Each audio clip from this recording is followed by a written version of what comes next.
Kali ini aku lagi ada di suatu tempat yang dimana ini tuh tempat aku belajar supranatural, belajar spiritual, tempat yang mendidik aku bisa sampai sekuat sekarang.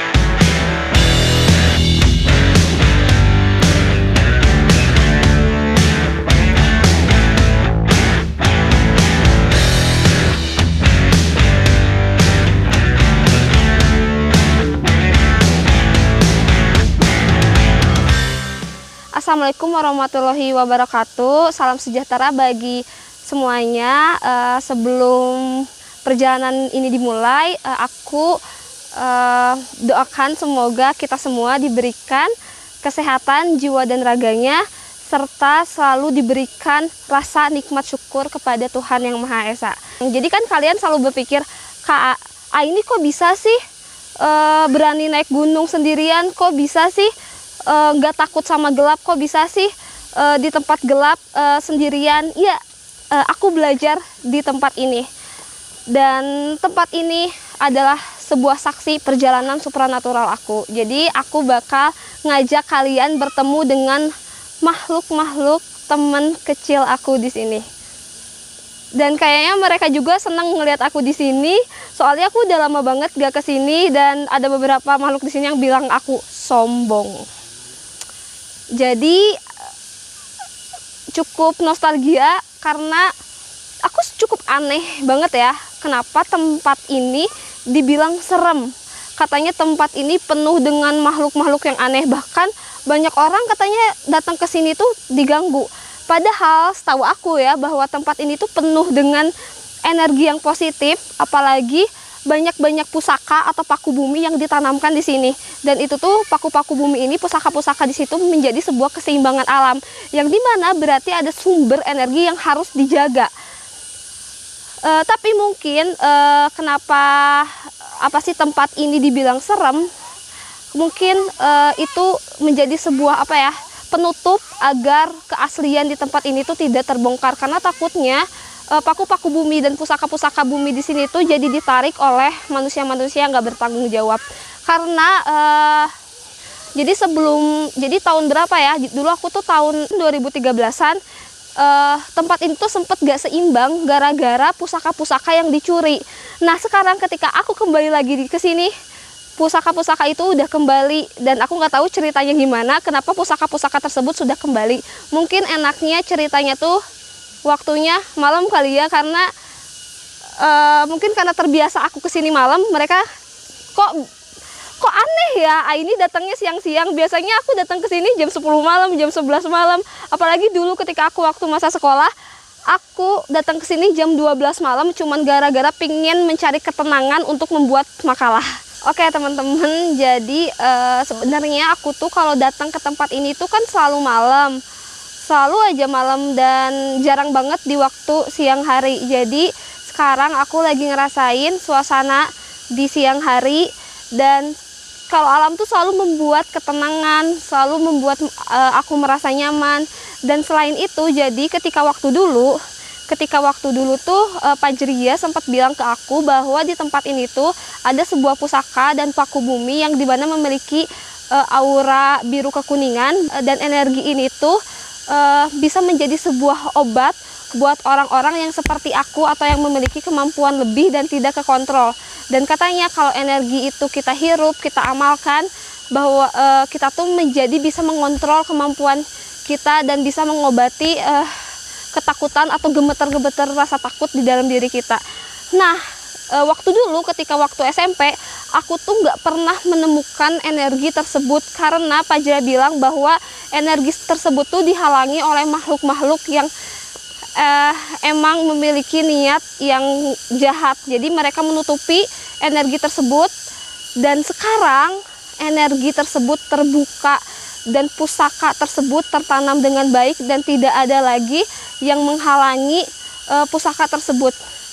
Aku nggak tahu kenapa kok bisa ya tempat ini jadi sebagus ini, sepositif ini, karena waktu aku zaman SMP dan SMA, aku masih ngerasa gemeter ketika jalan di tempat ini. Tapi sekarang tuh jauh lebih baik dibanding dulu. Pusaka-pusaka kembali, aura-aura yang menghilang kembali, energi-energi positif juga sudah kembali lagi.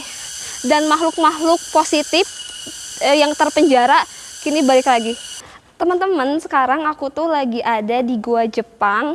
Jadi dulu waktu SMA aku tuh pernah tidur di sini, pernah ngerjain makalah di sini. Dan emang pada saat itu tuh tempat itu lumayan serem dan banyak gangguan. Tapi kali ini tuh berbeda banget.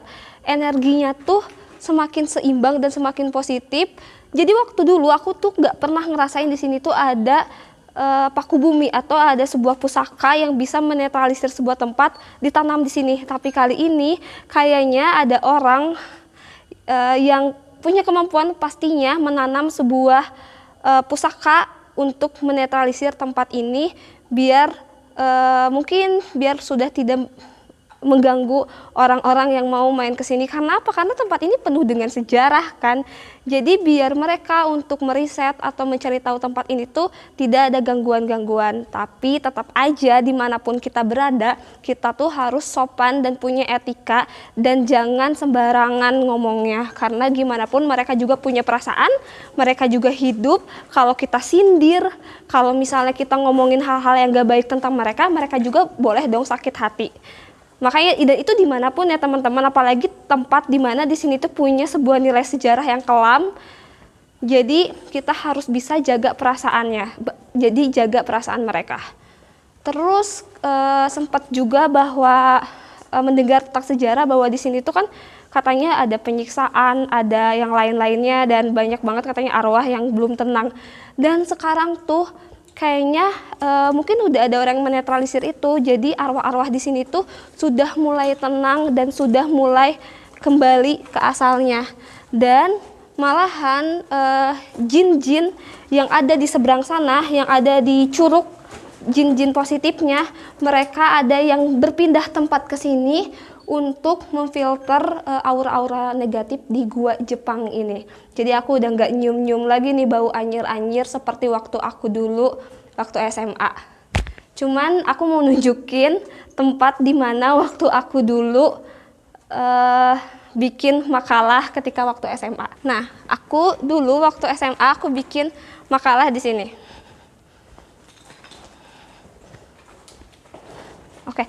Oke, jadi di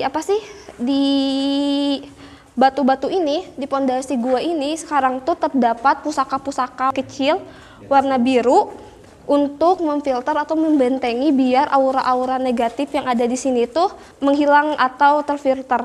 Nah, jadi dulu aku pernah di sini. Nah dulu aku tuh pernah tidur di sini. Aku naik ke atas dan tidur di atas sana. Jadi di sana tuh ada tempat untuk aku bisa tiduran, untuk aku bisa ngamparin samak istilahnya.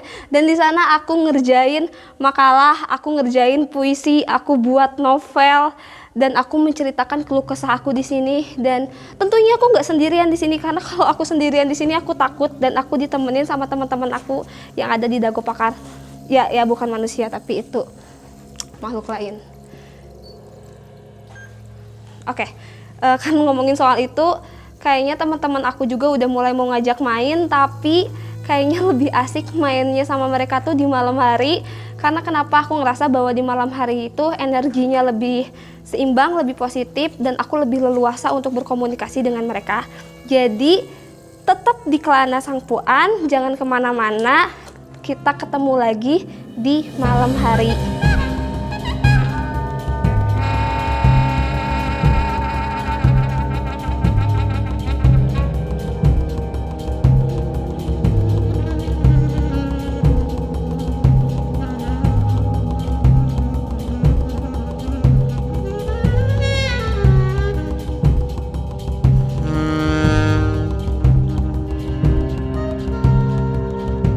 Halo para Kelana, selamat malam. Sekarang aku udah ada di suasana malam hari dan selalu kembali teringat ke masa dulu di mana waktu setiap pulang sekolah SMP sampai SMA aku pasti aja ke tempat ini cuman untuk mengerjakan puisi dan pekerjaan rumah di sekolah. Oke, suasana yang sangat beda dibanding dulu, karena waktu dulu ketika aku kesini bener-bener ngerasa serem banget, ngerasa mencekam. Kalau enggak gara-gara Pak Jria yang menyuruh aku berdiam diri di sini, aku nggak mau sih diam di sini karena emang bener-bener serem. Tapi kayaknya kalau sekarang aku disuruh sendiri di sini juga aku berani, karena suasananya tuh emang beda, energinya positif dan beda banget sama yang dulu.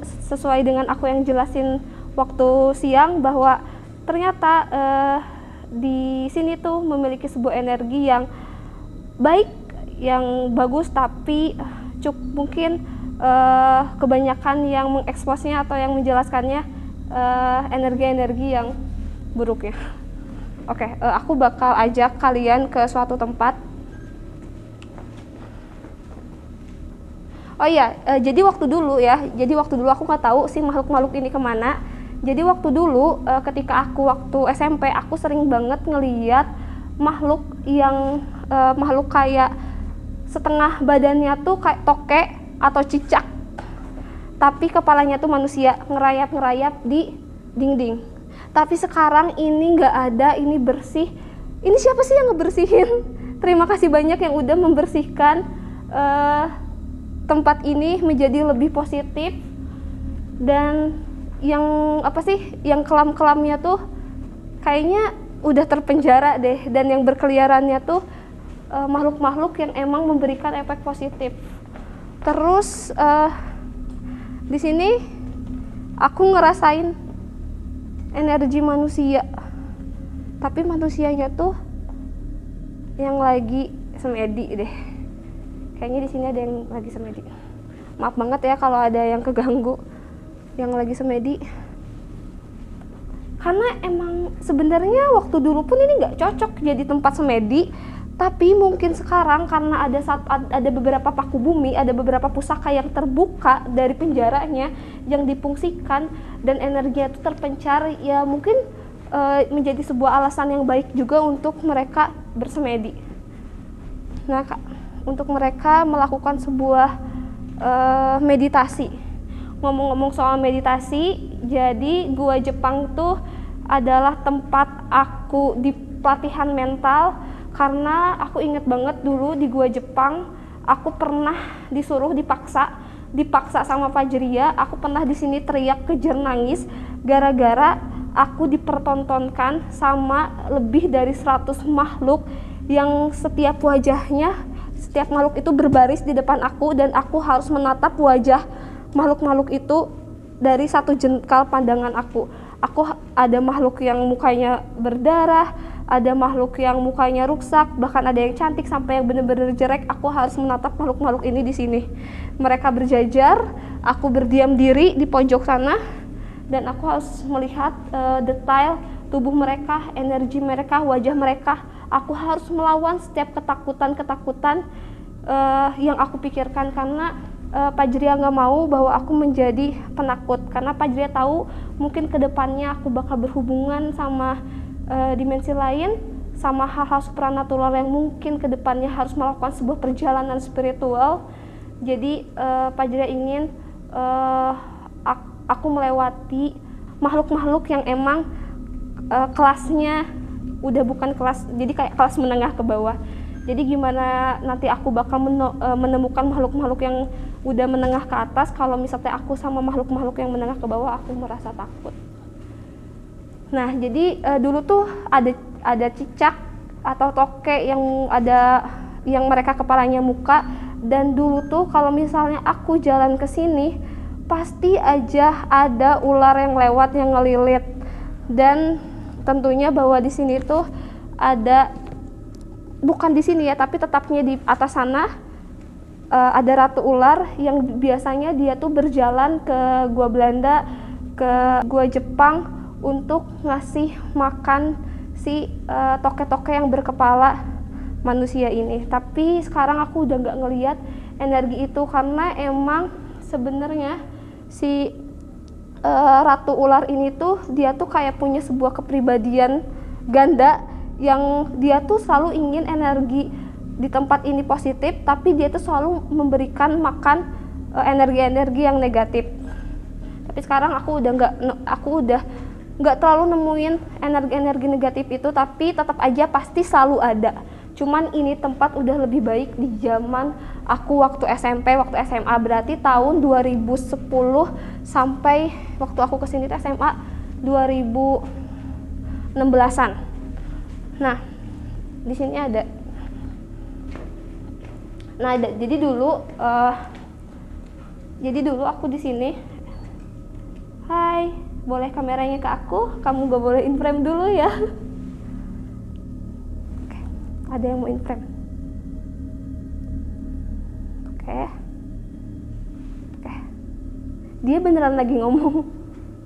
Nanti aku jelasin ya dia ngomong apa. Jadi emang kameranya tiba-tiba gak mau ngadap ke aku. Kameranya ke dia.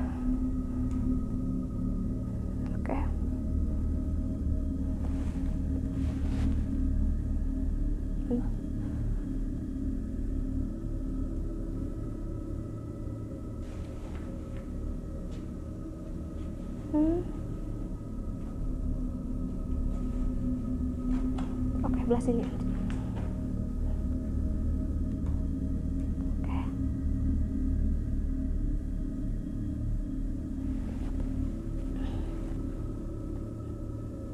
Hai kamera, mentang-mentang dia lebih cantik. Yuk ke aku yuk. Oke. Kamu boleh oke. Nah sekarang kameranya nyorot aku lagi karena dia udah pergi. Dia bilang katanya bahwa dia ngejelasin dia teman aku juga, jadi aku ketemu dia tuh waktu di tahun 2000, berarti kelas 1 SMA tahun 2013 aku ketemu dia. Kamu coba bentar, dia bisa nggak sih dia nggak in frame? Jadi oke, udah berdua aja di sini. Nah jadi dia pingin in frame teman-teman, jadi nggak apa-apa. Oke.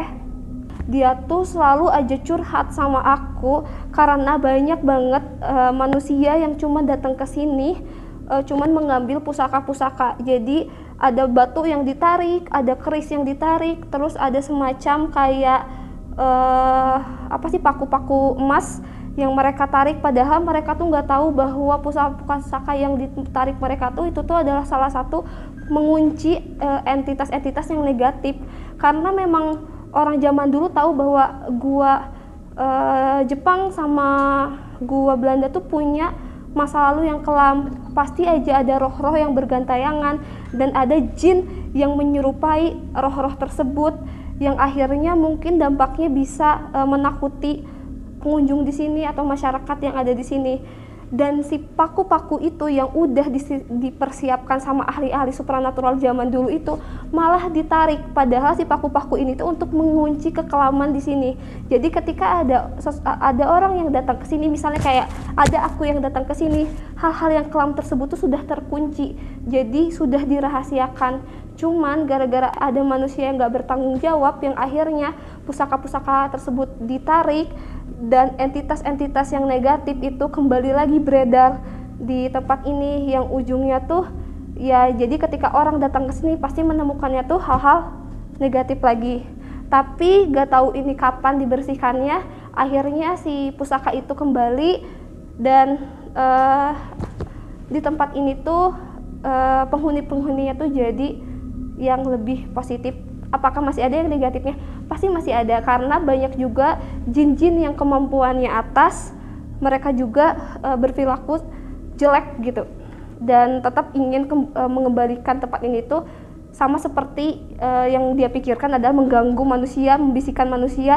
Mereka ingin manusia itu takut kepada mereka, mereka tuh ingin bahwa manusia itu takut kepada jin. Jadi mereka tuh senang kalau misalnya di tempat ini ada yang kerasukan, di tempat ini ada yang diganggu, mereka tuh seneng banget. Tapi beda dengan teman aku bahwa dia nggak mau bahwa tempat ini diberitahuannya tuh yang hal-hal negatifnya, dia ingin hal-hal yang positifnya di tempat ini tuh diberitahukan kayak gitu. Nah, jadi di sini tuh setahu aku, kamu boleh nggak nak?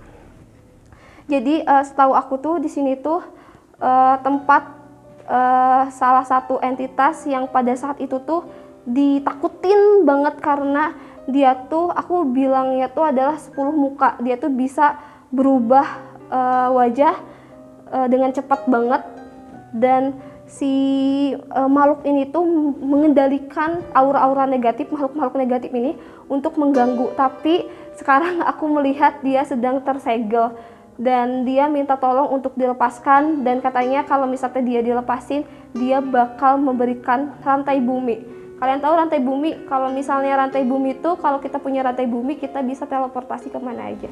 Dan dia nawarin itu. Tapi sebagai penggiat atau sebagai aku yang sekarang lagi terjun ke dunia spiritual, supernatural, pasti itu adalah godaan setan yang terkutuk, guys.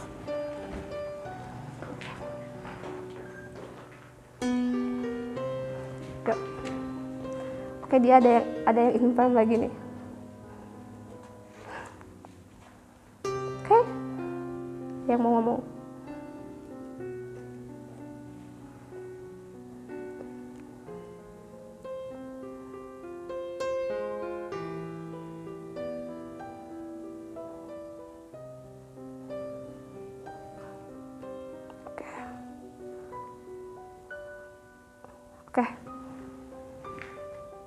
Oke, kembali ke aku. Dan nah, sekarang udah balik lagi kameranya karena anak kecil itu udah pergi.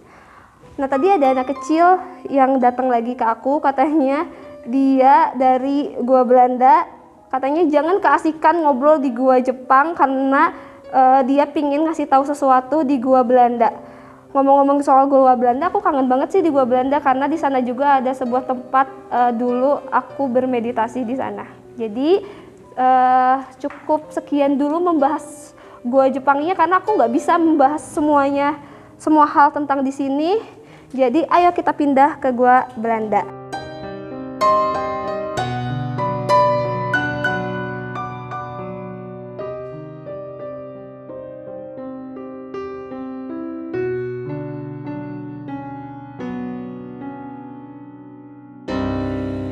Oke, para kelana, sekarang aku udah hampir dekat dengan gua Belanda. Tepatnya ada di sebelah kanan aku. Nah, oke. Dan inilah gua Belanda. Ningsih. Oke. Nah, oke. Jadi tadi tuh di sini, jadi aku mau cerita dikit, ada makhluk yang bernama Ningsih, tapi aku bilang ini bukan jin ya, tapi ini roh. Karena emang si Ningsih ini tuh unik banget, dia tuh gak mau pulang. Katanya dia senang banget diam di sini dan gak mau pulang.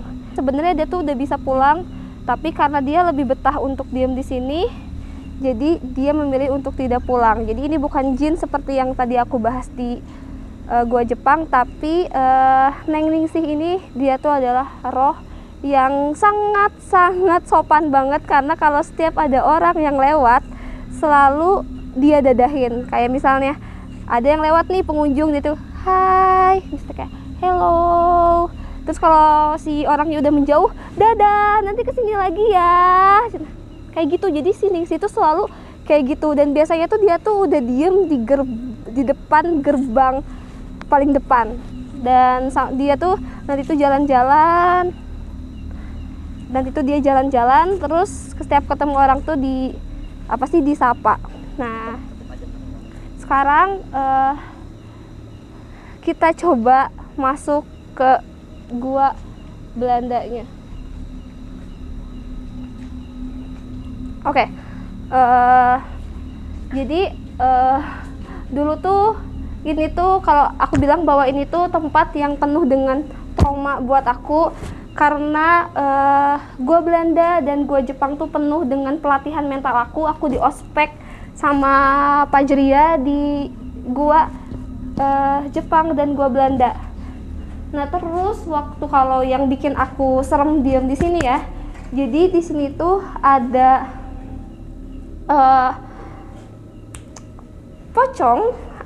pocong yang si pocong ini tuh kepalanya ada 3. Jadi waktu dulu aku berpikir bahwa si pocong ini tuh adalah makhluk yang negatif, tapi ternyata si pocong ini adalah penjaga gerbang gua Belanda. Jadi emang dia memilih untuk untuk mewujudkan dirinya menjadi pocong berkepala 3. Kalian ingat film Pocong Mumun gak sih? Ada yang ingat film Pocong Mumun? Jadi film Pocong Mumun kan matanya sorot warna merah. Nah dia tuh juga sama. Jadi di kepala yang tengahnya matanya tuh nyorot warna merah, dan di yang kirinya si mukanya tuh tutung kayak tengkorak sama tulang-tulangnya kelihatan. Yang sebelah kanannya wajahnya tuh bener ganteng, karena ini cowok ya, wajahnya tuh bener-bener ganteng. Jadi bener-bener biasa itu kayak ganteng. Nah dia tuh tadi penjaga gerbang di sana, terus dia tuh bilang katanya nitipin. Itu siapa? Oke. Jadi dia tuh nitipin ke aku tadi di depan, katanya memohon bahwa please jangan bahas yang negatif-negatifnya, karena di sini tuh udah mulai tenang, di sini tuh udah mulai netral, udah mulai terorganisir lah si makhluk-makhluknya. Jangan dipanggil lagi makhluk-makhluk itu dengan pikiran-pikiran negatif, dengan ritual-ritual yang negatif, karena dia udah nggak mau si tempat ini tuh sama seperti yang dulu. Bahkan dulu di sini aku suka lihat banget, jadi ini tuh kayak rel kereta gitu kan, kayak rel kereta. Nah kalau dulu ini tuh kayak cewek-cewek pakai rantai, terus mereka tuh kayak ditarik sama kereta itu, dan mereka tuh kayak ngesot sampai kayak berdarah-darah kayak gitu. Nah dulu di dinding-dinding ini tuh, aku tuh kalau di gua Jepang kan tadi cicak atau semacam jenis toke yang berkepala manusia. Nah kalau di sini tuh kayak tangan, hidung, mulut, kaki, badan semuanya tuh terpisah, terus kayak nempel-nempel di sepanjang tembok ini. Jadi tubuh-tubuh yang terpisah. Kalau sekarang udah normal, kalau kita lihat ke dimensi lainnya, ini tuh tetap sama seperti ini, tapi di sini tuh ada kayak kain-kain warna merah, warna putih, dan di situ ada kuning, dan di situ ada janur. Di depan itu ada janur yang kayak ngambai gitu. Nah, jadi waktu dulu banyak banget orang-orang yang disesatin di sini karena emang dimensinya tuh tipis banget. Jadi gampang banget nih beralih ke dimensi lain.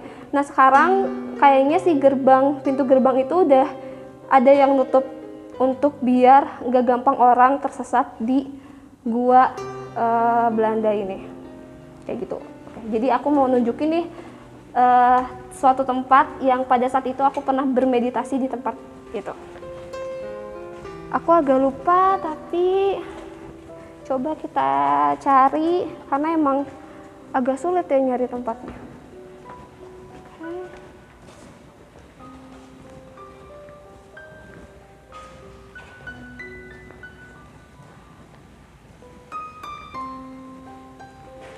Oh iya, ngomong-ngomong soal kelelawar, jadi di sini tuh kan banyak banget kelelawar.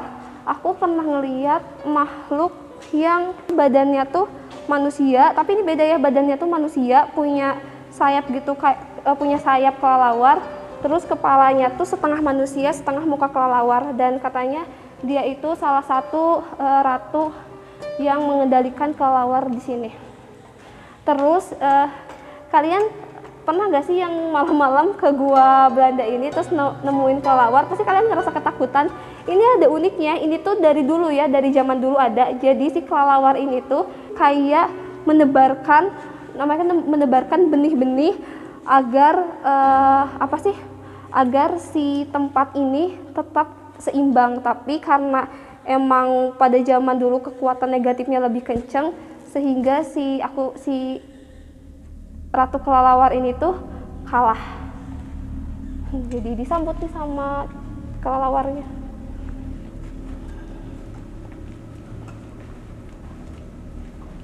Wow. Di sini tuh banyak teman-teman aku, bahkan dulu aku ketemu di sini juga sama raja monyet, namanya tuh Cigugunya. Dan si raja monyet Cigugunya ini tuh gak suka sama orang-orang yang kayak aku, yang ekspor tempat seperti ini dan membahas hal-hal yang berbau supranatural, karena kadang kata mereka itu tuh mengganggu mereka. Jadi aku pernah dikejar ke rumah sama si Cigugunya. Mungkin kalian sekarang lihat nih, satu tempat ada sebuah pintu, nanti di sana tuh ada sebuah ruangannya tuh cukup besar. Nah di sini aku pernah di ospek sama Fajria nih. Wah ini parah banget sih ospekannya waktu di sini. Nah ini ruangan dan aku pernah di sini di ospek sama Fajria. Nih, kalian aku liatin nih. Jadi sebenarnya tuh aku bilang di persimpangan dimensi antara manusia dan jin ya. Jadi di sana di tengah-tengah tuh ada sebuah kursi. Nih.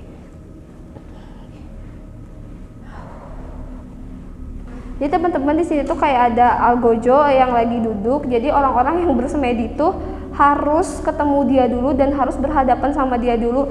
Kata dia tuh kita tuh sebelum bermeditasi kita tuh harus merasakan rasa sakit dulu di tubuh kita. Gimana rasa sakitnya telinga, rasa sakitnya mata, pikiran, rasa sakitnya kepala, kaki, pokoknya tuh badan kita tuh bener-bener dibikin remuk sampai ketika badan kita remuk dan sama algojo itu didiemin, kita tuh harus merasakan rasa sakitnya. Kalau pada saat itu kita udah mencoba untuk kayak menyembuhkan diri kita sendiri, kan pasti ada orang yang punya kemampuan untuk bisa menyembuhkan diri sendiri dengan energi-energi yang dia punya, sampai akhirnya ketika kita udah sembuh dan bisa bangkit, jadi mereka tuh mempersilahkan kita untuk bersemedi di situ. Jadi untuk bersemedi di sini tuh emang perlu langkah-langkah dan perlu ritual-ritual yang nanti berhadapan dengan si algojo di sini. Dan konon katanya dulu si algojo ini tuh pernah merasuki tentara-tentara Belanda termasuk Jepang juga. Ketika ada pribumi yang bakal disiksa di sini, si algojo itu tuh selalu merasuki yang tukang menyiksanya untuk jadi dia nggak dipukulin. Jadi emang si algojo itu di masa lalunya dia emang baik gitu, membantu para pribumi kayak gitu sih. Jadi aku pernah banget disiksa di sini dan akhirnya aku bisa bersemedi. Tapi tadi aku coba tanya ke algojo, katanya terakhir yang bersemedi di sini tuh 3 tahun yang lalu dan sampai sekarang dia masih bersemedi. Tapi katanya dia bersemedinya dia nitip ruhnya, bukan menitip raganya. Gitu. Mungkin nanti aku bakal jelasin perbedaan bersemedi antara membawa hanya ruhnya saja atau bersama ruh dan raganya atau cuman raganya aja. Oke, sekarang kita coba cari lubang tersebut.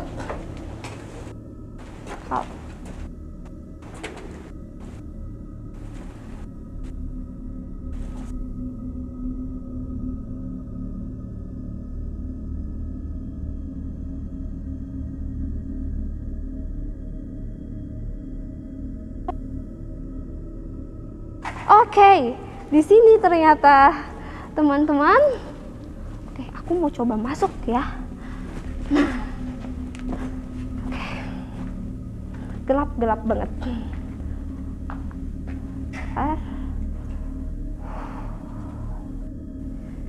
Oke, nah, jadi waktu dulu aku tuh pernah bersemedi di sini. Aku nggak bersemedi ya, aku kayak lebih meditasi. Tapi kalau si algojo itu nggak mau tahu ya, yang jelas aku harus izin dulu ke algojo itu dan harus mengikuti peraturan si algojo tersebut. Dan disinilah aku bermeditasi.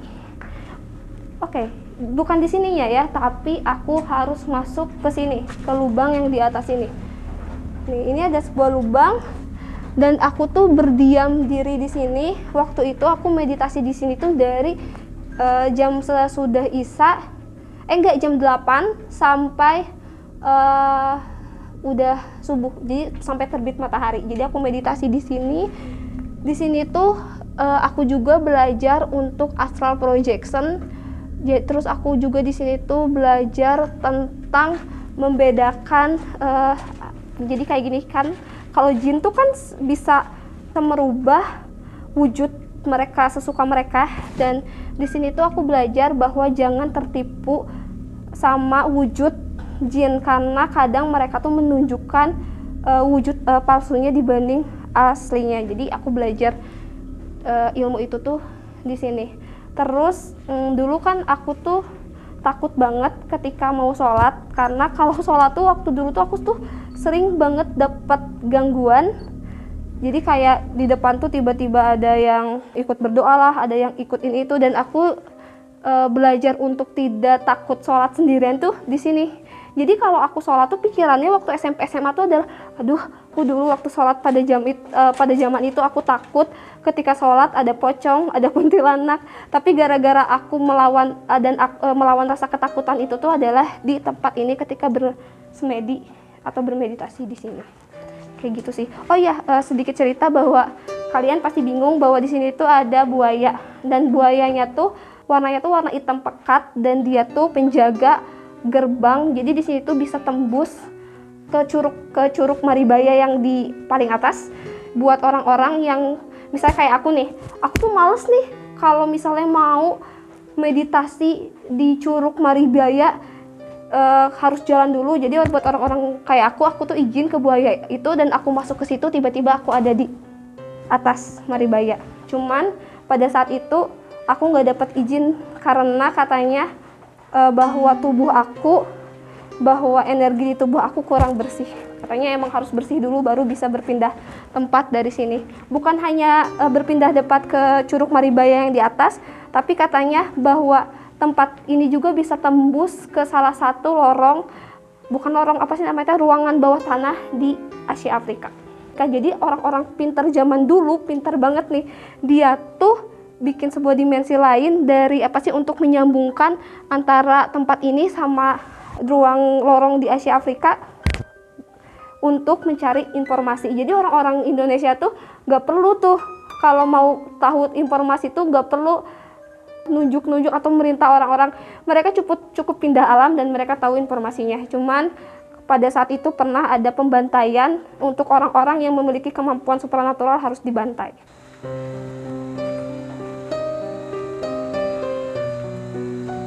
Oke para Frana, makasih banyak yang udah mau mengikuti dan nemenin aku sampai ini yang sekarang. Dan semoga perjalanan aku bisa bermanfaat bagi diri aku dan buat teman-teman sekalian. Yang negatifnya bisa kalian buang dan yang positifnya bisa kalian ambil. Dan terima kasih, selamat malam. Wassalamualaikum warahmatullahi wabarakatuh.